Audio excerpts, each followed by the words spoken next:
Dallas Cowboys fans, welcome in. It's week 2 round here at How Bout Wow. Micah Parsons, shots fired at the Cowboys. I love it. And I think the Cowboys coaches might agree with him in private. I'll tell you why. Another massive contract done by the Cowboys. Who's next?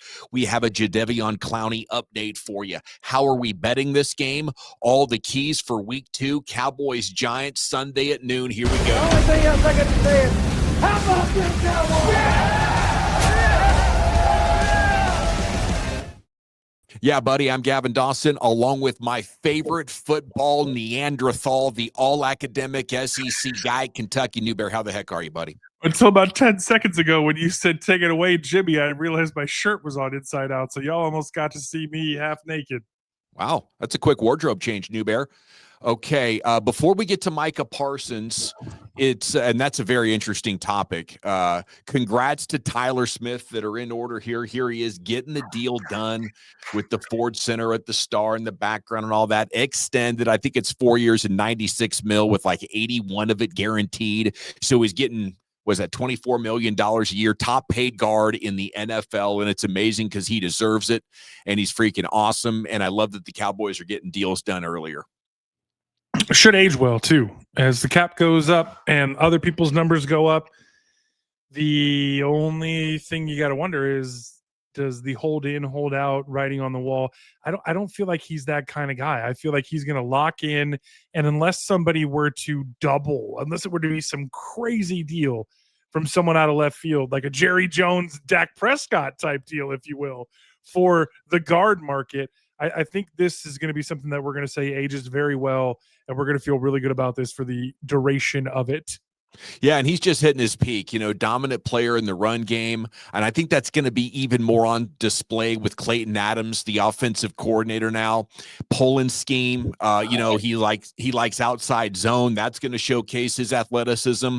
He runs gap, which is going to absolutely showcase his power. And, Tyler could do all those things and make strong people look weak.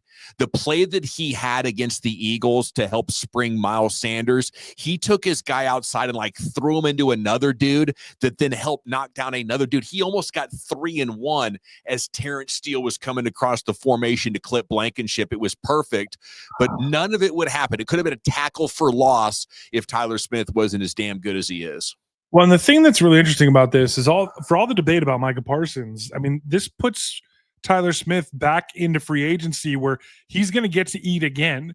So for anybody who's saying that he did a team-friendly deal, he's still going to be in his prime. He's still going to have a ton of good football left. And we're going to have this conversation again in 4 or 5 years where the market maybe does get reset. And then you say, are you really willing to do a team-friendly deal now? Because we're talking about age, 33, 34, 35. So this is a really, really, really interesting deal all the way around where I think this is how Cowboys want to do business. This is how player wants to do business because you're locking in the AAV that makes you, the highest paid at your position, but it's also like a substantial math percentage that's actually guaranteed, right? Where this isn't one of those team-friendly deals where we can cut you after next year and it doesn't cost us anything, but you're out on the street. So I think this is good for both parties. I think it's going to age well. And oh, by the way, I hope we're back at the negotiating table here when he is still in the middle of his prime and we're winning a whole bunch of games. I've had enough of the negotiating table here for one off-season/season now, New Bear. It's like a constant conveyor belt of contracts here with the Cowboys. But hopefully they'll just be a matter of business and at least not drag out. Okay, so I want to give the Cowboys credit for this. I wonder how toxic it got under Micah Parsons and how much more they would have ended up giving him. Like $32 million 12 months earlier becomes $45 million. You got to try to hammer these things out a little bit better. And of course, it takes two to tango. I think Steven reminded us again of that on Friday. But yeah, I hopefully this is a step in the right direction, whether they were shamed into it or just, it's falling better for them at this point. But avoiding the contract drama, I think, would be a welcome relief for Cowboys fans around here. I did want to mention one more thing. There's currently 8 players in the NFL from Fort Worth. Tyler Smith's guarantee eclipses all the guarantees of every other Fort Worth player combined, which is incredible here inside the great state of Texas. Okay, this Micah Parsons story, dude. Now he has said a lot, and a lot of it has been obnoxious. It's been annoying. You can see the personality traits, and I don't think there's any love lost in Dallas here with Micah Parsons, at least inside the locker room. The fans are feeling great about him, but I got the audio up. Here's Micah Parsons after Thursday night's big Green Bay victory. Okay, we're not going to be able to hear him very well, so I'm going to have to read that to you. This is from Jory Epstein. I'm joining something I was already used to, running to the ball, playing hard as hell, and just hitting mother bleepers. Coming to a culture where you don't have to bring that and you're not trying to change the culture is so much easier a transition.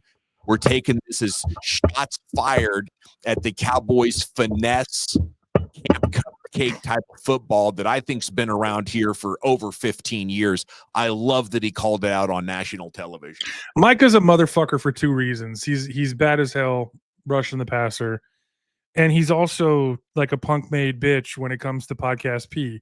Like you have to take both personality. He's a split personality. Like there is no reason for you to be go on and go to Green Bay, go Pack, go.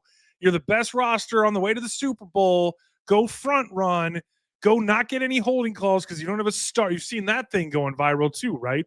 About how he's not just getting celebrated, but now he's actually getting the calls and all this other stuff. Yes, he got more calls called against his man Thursday night than all of 2023 combined, dude. My problem is what you just, the 32. He said there's not that much difference between 30 and 4.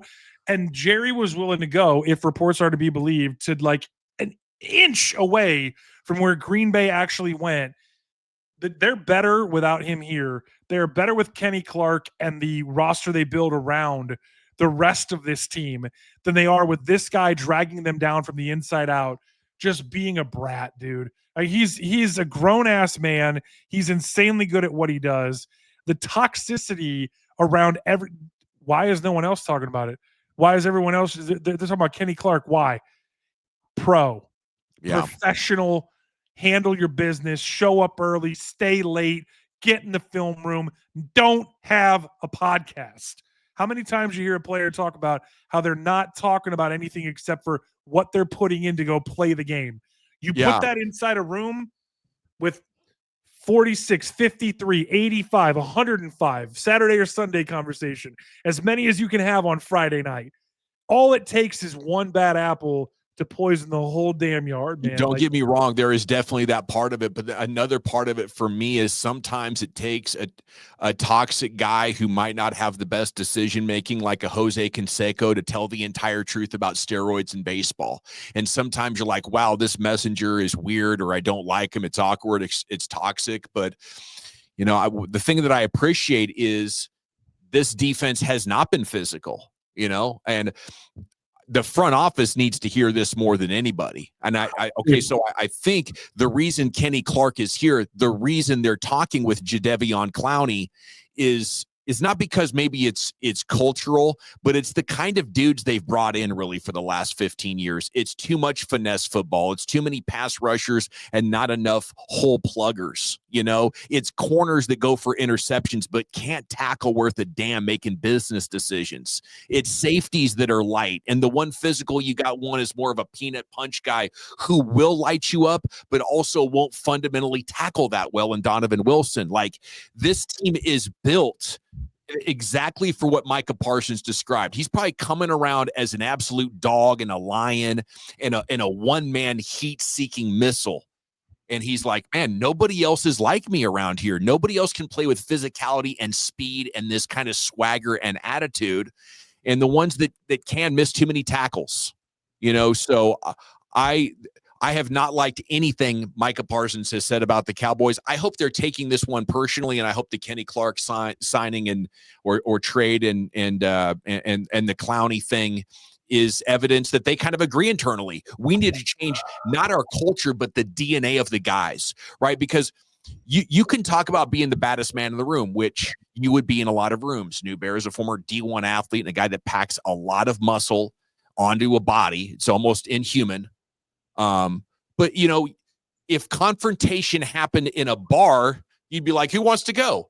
If a confrontation happened in a bar full of MMA fighters, your body language might be a little bit different. You know what I'm saying? And that's who these Cowboys are. In a physical game, a lot of them aren't built for it. They need to change that. My only problem with Micah Parsons is when you deconstruct the whole thing, and you never know the truth unless you're in the room and you knew how it was drawn up or exactly what he was asked to do. But I think the one thing we'll agree is that he freelanced. The one thing that we'll agree is that he hunted sacks, that he would go off script, take chances, so. No, I did a short last night. I genuinely believe, maybe I should timestamp this so I can throw it up on the screen right about now. I genuinely believe there's a pretty good chance this Cowboys roster is better overall off without him, because he was part of that problem. Even though he was physical and fast and the Lion, his lack of discipline was a bad part of the culture and set a bad example for all the pass rushers. So here's where this thing goes, right? I've talked a lot about how, like, if you really watch TJ Watt goose egg against the Ravens last year, he could just feel the pressure mounting that this offense can't score. I got to go make a play. I got to go peanut punch. I got to go freelance. And then if you miss that and it's a read option, whoever it is, whether it's Derrick Henry inside or it's Lamar out the back door, you're wrong. If you don't punch that ball out, you're putting your team in distress. All we've heard for years about him is that, right? Where when the opportunity exists for him to go do what he wants to do, he does. And all I'm asking is, when you go through this season with Green Bay, watch if he plays. Watch if he's disciplined. Watch if he plays the way that he's supposed to be played. Watch if him and Lucas Van Ness run into each other. Watch if him and God forbid that there's injury or you end up with a Nazir Stackhouse or any of these other changes that might happen opposite Rashawn Gary. Watch them fighting on the field. Watch him not going and doing a podcast from Green Bay, Wisconsin. Watch how different he is. Yeah. And then take everything he says and run it through that filter. Because if you're willing to not go on the air and air your teammates' dirty laundry and your coach's dirty laundry, and if you're willing to go say, I'm being tasked to run the hump, I'm going to run the hump, and then on the next play, I got to go dish inside so someone else can get home, and they all eat. But watch, I'm just saying, pay real close attention to what happens, because the wide receiver room and the defensive edge in particular room in Green Bay have a whole hell of a lot in common. There's a lot of mouths to feed, and there's a lot of people with a lot to say. And there's a lot to talk about right here, and I think you're making interesting points, because he's bringing different energy to the party. Like, he is energized, he's happy, he's positive. He's not moody and surly Micah that was appearing quite often. And over time, privately, that's what will likely play out in Green Bay, is he will retract, but publicly he'll remain pretty much the same guy. But the other thing about it is Green Bay just has such better defensive personnel that now he's free to go freelance because everybody else is doing their job so much better. But long term, what's going to happen is his contract and the contract of the quarterback are going to combine to create a salary cap squeeze. Oh, it's a crater. Maybe they win the Super Bowl this year. Maybe they have a 2-year window before it really gets the best of them. They have to do what Philadelphia did this last offseason, which was to let like 6, pretty strong rotational players, 5 different starters just walk. And at that point, he'll be back on a team trying to prove that it can stay above 500 and make the playoffs. And that's when, things will be a lot different for him. I mean, let's not forget, Jordan Love is like everyone's favorite quarterback who hasn't really done anything yet. And their head coach, I mean, their front office is like beyond benefit of the doubt. Like, their people are really high on them. And then you go around and you go, okay, Romeo Doubs, Matthew Golden, Wicks, like every one of they drafted Savion Williams too, right? 1 and 3 this year. Every one of their receivers is rumored in every team who wants a trade for any guy that isn't Tyreek Hill. And then you go up and down this roster, and when you say Josh Jacobs, like, imagine Dak's confidence if he was turning around and handing the ball to Josh Jacobs. Micah Parsons is sitting across from him now every day going, damn, this looks different. Because it is. It's one of the better, younger, like, also at the same time that you talk about it being top heavy, it's still young and it's still hungry. It's and not top heavy yet. Better, right? That's what I'm saying. It's Yeah. going to be. Sorry, the projection for it with what all this adds up to be. But right now, walking into it, you look around that room and you go, "This looks different. It feels different." And like you said, he's happy, he's healthy, he's hungry, and then he's got a bunch of dudes saying, "You are the reason. You were the missing piece," as opposed to all the bullshit and all the machinations of Netflix cameras that he was going through in the DFW. All right, up next here on How Bout Wow, Week 2 edition. Let's get you the Jadeveon Clowney update that we promised in the tease. I'll jump over here and share my screen. I got it figured out. I do. Yeah, this is a great quote, man. I did a short about this one as well last night. I love when you get in the lab. Okay, yeah. Yeah, and if you're swiping and you see us, I'd love it if you could share, like and sub if you're riding with us here at the midway point of this video. Shoddy says the Cowboys had a great visit with Clowney, and he spoke with Clowney yesterday. Says he called him while he was making dinner for his kids, and Clowney's son said, "I don't know you," and Shoddy replied with, "Well, you might soon." So we talked with Steven yesterday. We asked him, is the door still open? He said, absolutely. Shoddy also said in this presser that he's putting his recruiting cap on. They really want him. I think it comes down to another thing he said. He says it's a business thing and it's got to make sense for both parties. Clowney probably wants a lot of guaranteed money, maybe 8 to 12 million, somewhere in that window. Hey, we had a great comment this week that was talking about how I'm trying to find the comment. For some reason, it's not pulling up. I'm trying to want to give credit to who gave the damn comment, but they were talking about how they should give him. There it is. Herbert Hinders, looks like $250K per tackle for loss. And I was like, that's fucking genius, because Clowney averages like 10 or 11 tackles for loss per 16 game season, 17 game season. You have 16 games left, 17 weeks. So that would be like 2.5. So if you go, we'll give you 2.5, then go get 2.5. But what if he wants that much like out the gate, and then he wants incentives on top of it, right? I mean, that's the thing that's so murky right now. Like we talked about in that pod, is nobody else is walking through that door. Forget age, forget dollars, forget credentials. There just aren't like bodies at that type with even that potential. Not young, not old, not anywhere in between, not cheap, not rich, not anywhere in between.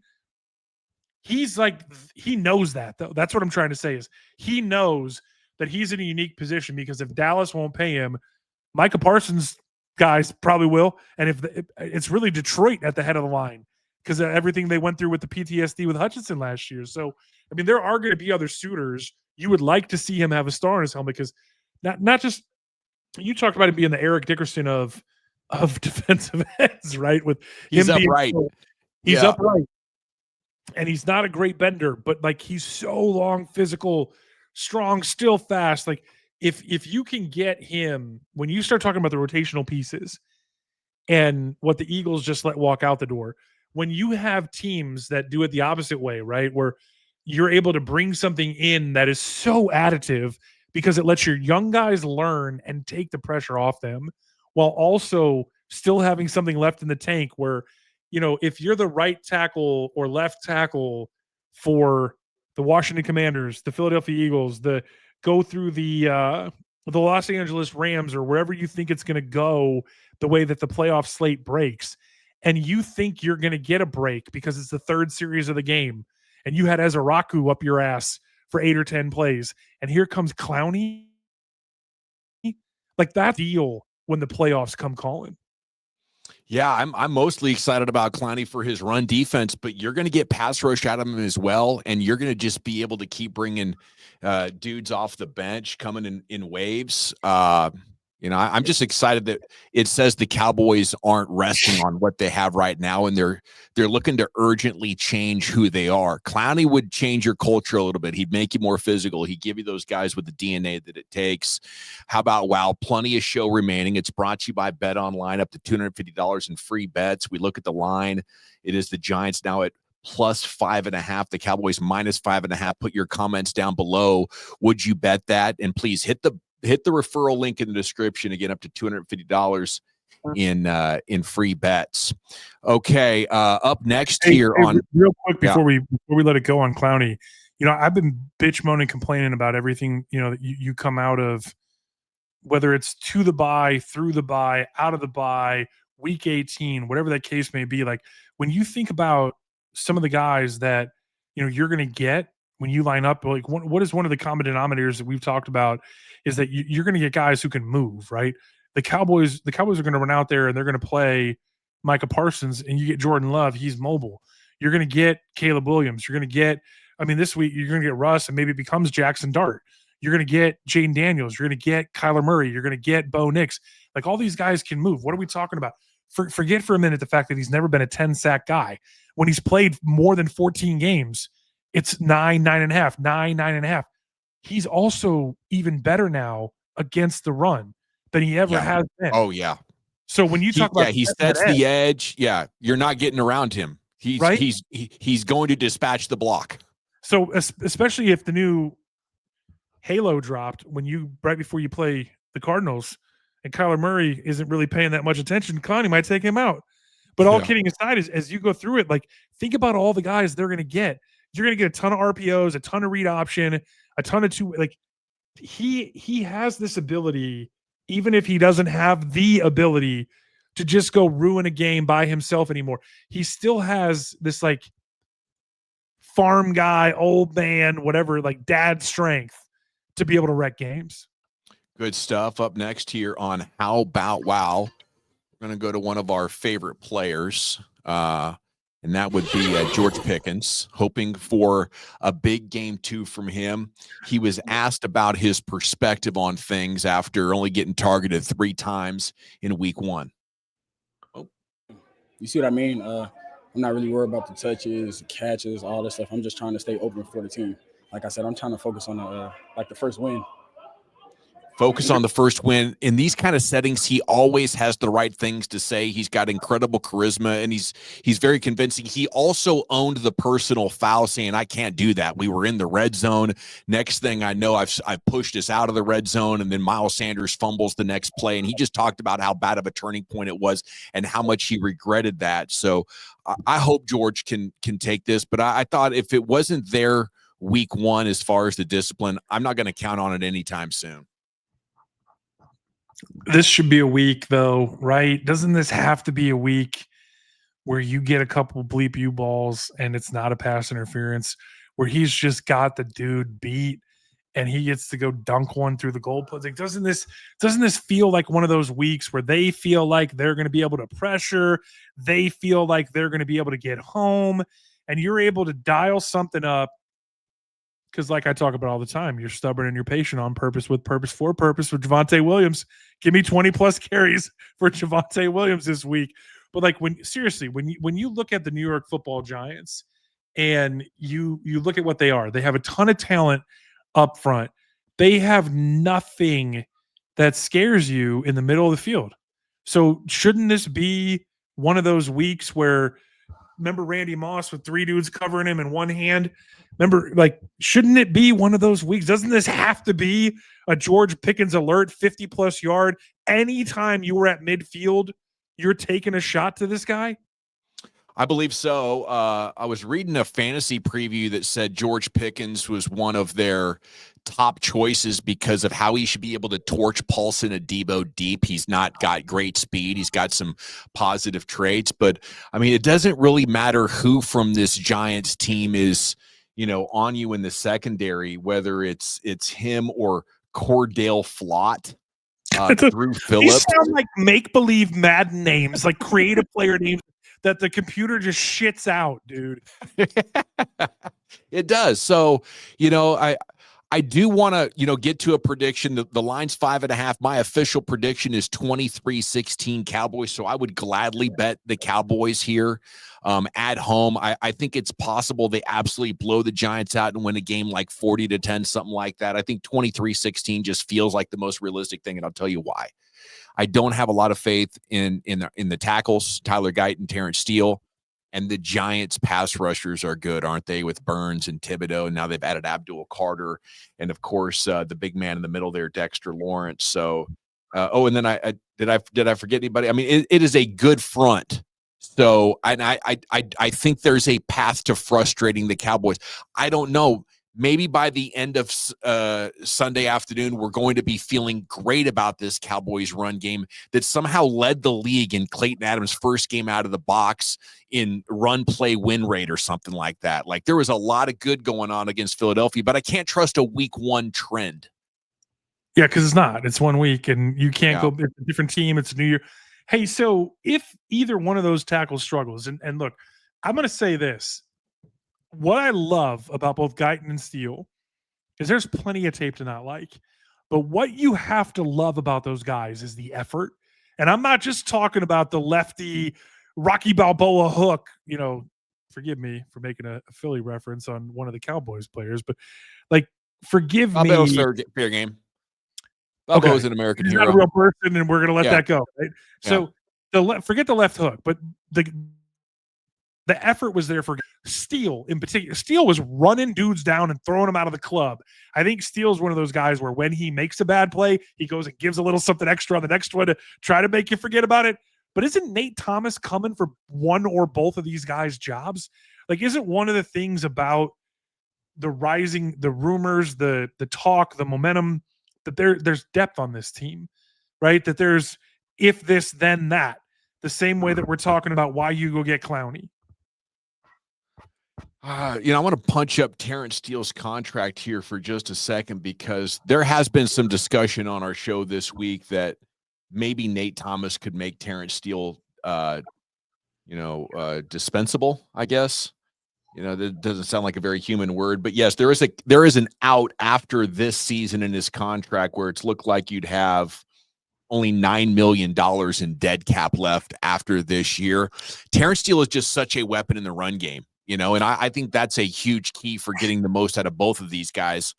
And I think once it flips to we're a dominant run game and we can run, 25, 30 times a game, I think they're going to look like significantly better players. So I think a lot about games like this. You've been talking about 23-16, like so many, I bitch, moan, and complain all the time about when game script, game flow gets thrown out the window because it always comes down to one position. Like Sunday is so different than Saturday. When a team starts running away on Sunday, the other team always gets right and comes back, it seems, right? Or at the very least makes it interesting, makes Vegas real bleeping nervous. So 23-16 is annoying for me for one thing. When does Russ become completely washed?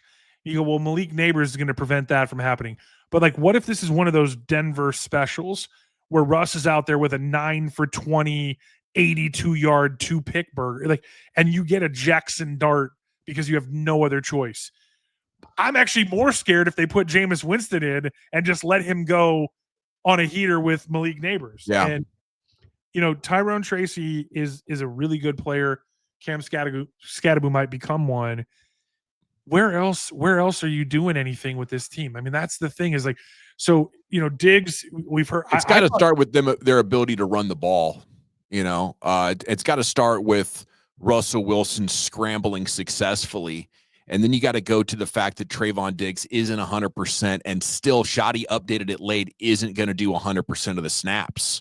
Right. So you take him off the field and it's looking awful USFL out there.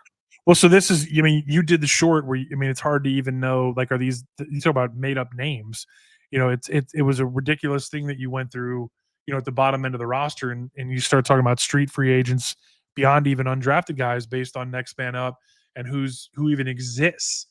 And I wonder, I talked on the last time we talked, I said, I wonder if this is one of those weeks where New York finally figures out how to do what the Patriots used to do with Wes Welker, where you go stick, nod, right? Where you get those slot guys and you go, give me 6, give me 8, give me 7, give me 9. And then you nod that slot or you nod that linebacker who's trying to turn you over to a safety and you hit one up the seam and it's just ugly for everybody because Bland, right? So you're talking about Diggs, you're talking about Bland, you go through the Revel's not right. Who's Revel's going out. Josh Butler, who was a nice surprise in 2024, is out. It's Triquez Bridges, Reddy Stewart, Kyer Elam. They're talking about the safety Wanye Thomas possibly getting some run at safety. Let me bring up the depth chart real quick, see if there's anybody I'm forgetting about. I guess CJ Goodwin's going to get some run out there, a special teams guy. Don't you dare not say Kentucky in the house, Zion Childress. Okay, so Zion Childress, they're talking about possibly moving him to safety and having him be a nickel back, maybe at safety, which is where he played at college, right? Yeah, and he's really good. He's really, really good. He's just, it's one of those things where, is he good enough? Is he Darius Slayton and Wendell Robinson good? Speaking of Kentucky guys, like all it take, like professional wide receivers doing professional things. Can Russ see those guys in the middle of the field? Like that's where this gets really interesting. Now all the things that we would be kind of teasing out and maybe having a little bit of fun with, they become a whole lot less bleeping funny when you don't even know, when you got to pull up the depth chart because you don't even know who the guy who's going to be playing big nickel or who the guy who's going to be running the seam if you do give him a Tampa 2 look. Like it's scary when you say, like Russell Wilson's probably a Hall of Famer. At the end of the day, it might take the Veterans Committee in that first ballot, but he has the credentials with a million Pro Bowls and All Pros and Super Bowl and for all the warts and all the wants. He has all the other stuff, all the counting stats, moxie when he's right, protected and clean. And maybe he can't run enough to do damage, but he can certainly run enough to protect himself and give himself an opportunity to make a play. So if you double Neighbors and you take him out, well, now you're playing a man short on Slayton and Robinson with a bunch of dudes who we don't even know their names. Yeah. And speaking of dudes that we don't know their names, the great news here when you're talking matchups is the Giants' offensive line is so bad. Their best one might not be better than the Cowboys' worst offensive lineman. I mean, Andrew Thomas is pretty good, but he's out. Yeah, he is out. And John Michael Schmitz, their center, is just a massive fail. He's getting blown up. I'd love to see, your thoughts on how they're going to match up Dexter Lawrence. I'd try to get him on Tyler Booker as much as possible, and I'm excited about that strength-on-strength matchup. How do you think the rookie will fare against Dexter? Give it to me again because you broke up with the Wi-Fi. I'm talking Tyler Booker versus Dexter Lawrence. If you're the Giants, are you looking to do anything other than put him over the rookie and see if he can cook a little bit? Yeah, that's the same thing we saw with like a Quinnen Williams, Broderick Jones, or like go through your matchup du jour where you got a stud and then you've got somebody who could become a stud or who everyone expects to be a stud but is struggling or otherwise in their head. You have to, if you're the New York Football Giants, take Dexter Lawrence II, line him up over 52, and find out what the young man is made of until he either gives in or gets over the hump. Like you have to go dictate tempo because you ain't gonna do it with Tyler Smith. Like he just got paid and he's gonna be out to prove that he's worth every penny. So you look at the opposite way too, is if you do put Lawrence over Smith and you say, oh, okay, Smith's got him. Well, now you're running games. Now you're doing really fun stuff. So when you flip that back and you put him over Booker, if you get anything off Booker, well, now maybe you don't have Lawrence running for you. Maybe Brian Burns too. Maybe you got, Thibodeau or Abdul Carter. I mean, that's the thing is there's so many guys that when you talk about like auto-generated names, how about auto-generated bodies? I mean, these guys got the get off the bus guys in waves. So I would say that the point of attack, the focal point, is the right side even over the left because they're probably going to come into this game thinking that they have to chip to start, meaning the Cowboys, that they have to chip to start or at least have Javonte or Scooney or whoever it is to give Guyton a little bit of help to make sure his confidence is good from the jump. So then when you go to the right side and you're saying here's a rookie and here's a guy who's suspect in pass pro and we're dedicating resources to the left side, you're putting dudes in twists and in games where if anybody's off half a foot, and we saw Booker struggle in the preseason where he's stepping on, his right tackle's foot, or maybe the guy that they're both trying to block trips between the two of them and someone still comes free. We know the big problem with 52 is the foot speed. So if you can put him in any kind of spatial awareness thing and he's off a beat, you win. It's dexterity, it's agility, it's fine, and I'm sure he's going to figure out a way to mitigate it because he wants it so much. He's got some of the best media sessions in all of football right now. Just his intensity, his football character, he's going to get there. But it's growing pains between now and then, and if he can hold up there, that'd be amazing. Best case scenario by Sunday afternoon, I think, is that I think you could shut him out. Okay. But I want to talk about how you shut him out. And it's that Osa, Kenny Clark, Solomon Thomas trio in the middle of the defensive line, collapsing that pocket and giving Russell Wilson absolutely nowhere to go. Not fast enough to get around to the outside as much as he used to, but he's still nifty enough and clever enough that against Washington, he's poking through that A gap quite a bit, extending plays, creating first downs. Yeah. And the way you mitigate that is by completely blowing it up, as eventually Javon Kinlaw and Daron Payne did. I would agree with you, except for the fact that I don't necessarily think you need to mug and double A gap and like really get super creative there, because you have so many challenges on the back end with who's not up for you at corner and safety. What I would say though is that, like, the same way that you talk about Jalen Hurts, you have to at least respect Russ. And I think you have to be able to assume that Kenny Clark and company are going to be able to move enough, create enough chaos. I'd actually be more worried about giving him a free release the same way that you would do for a stud receiver, or the way that offensive coordinators bring receivers in motion to get them clean. The way Shoddy moves Turpin, as much as it is about creativity, it's because Turpin's small and you're trying to be able to get him free of anybody who might be able to get their hands on him and derail the whole route concept. If you have Dante Fowler Jr. diving inside and as Araku's slipping and falling and you lose contain and you give Russ a free go, he's still good enough to go get 8 on 3rd and 7. So I think you have to be able to assume that you're going to do enough in the middle and do enough with stunts and do enough because your guys are better than their guys. I think this is one of those lane integrity things where the longer you make Russ hang out, the more he's going to do enough damage to himself. The Giants know the Cowboys well. They got to believe that the run defense is still not very good. They don't have good linebacker play. They had to have watched the Eagles tape and said, we got to try to get these ends to crash inside and give Russell Wilson the ability to go outside and make plays, maybe throw a couple of moon balls. That is their path to victory. That being said, Dak Prescott has beaten them 13 times in a row. But if you're trying to imagine, like, how do the Giants win this game? It's, by Russell Wilson ball handling, making plays with his legs, and freeing up the linebackers. For a long time after the Seahawks Super Bowl seasons, they didn't have a good offensive line, but he could still create magic between him and the running back, not dissimilar to what Jackson and Fields are doing right now. Okay, Cowboys. Can I just say one thing about this? Yeah. I'd be remiss if I didn't say this at all. But like, when you're looking at this and we're talking about pros and cons and pluses and minuses, John Runyon undrafted. Right? This Greg Van Roten undrafted, right? The 3 of the 5 starters are undrafted. 4 of the 5 starters actually are undrafted linemen. And the same way that you're talking about sitting digs, and I get why you do it and you put them on a pitch count, because this is a game that you think you can get by. Let's not forget that those other guys are getting paid too, and they have something to prove. And the one thing that I'm looking the most forward to is, as full of piss and vinegar as Kenny Clark was to come out in game 1 and prove you right, Jerry Jones, like, you better show up in game 2 and be a wrecking house.